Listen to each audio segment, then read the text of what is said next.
Hello comic book fans, it's Comic Load Wednesday. Let's see what I got. First I got Back to the Future number 4. Even though this really came out last week, I wasn't able to get it until now. Like all previous Back to the Future issues, it has 2 stories that are happening. The first story has Marty, where he's starting to flirt with Jennifer for the first time. The second story explains how Doc Brown has so much money to fund all of his experiments. Originally this was going to be the last issue for the Back to the Future series, but it turns out they're going to continue on with the series, which I'm really happy about. Next up is Batman Eternal number 16. We have a story taking place where it's somewhat in the past explaining what's going on in the present. It's one of those situations where you have to understand the backstory to understand the present story. Previously, Red Hood and Red Robin had been captured by the Order of St. Dumas. At least that's what it seems as though is happening. Turns out they're being manipulated by an outside force themselves. It's an okay story. It was centric somewhat more on Jason Todd and his experience about how he was killed by the Joker. It is a good bonding story between Jason and Tim, though. That's something I'm really happy about. They're both very polar opposites in their philosophy,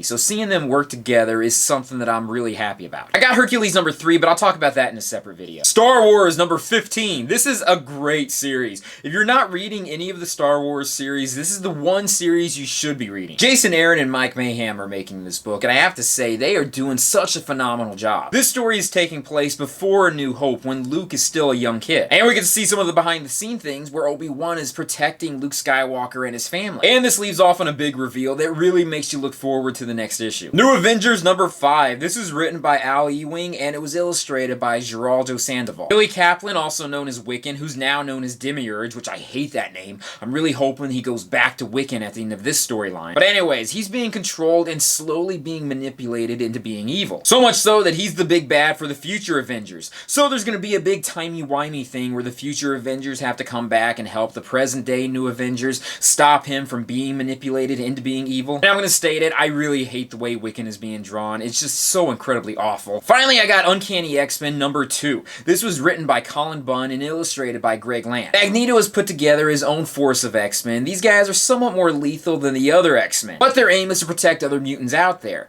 All of the healer mutants on the planet are slowly being picked off one by one by the Dark Riders. And we have a major death happening in this issue that I was really not expecting. In fact, I thought this character was going to join their team. This is a really good series. I'm loving the story for it, and the art is incredible. Plus, I'm a big fan of Sabretooth, and he's a part of this team. He's not exactly the best good guy in the world, but he is trying. But anyways, that's my comic load for this week. What was your comic load? Let me know in the comments down below. Anyways, thank you guys for joining me in this comic review, and I'll join you guys with another video very soon. Peace.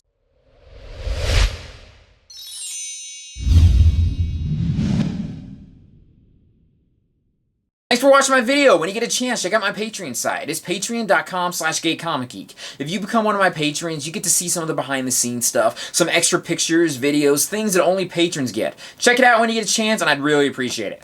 Peace.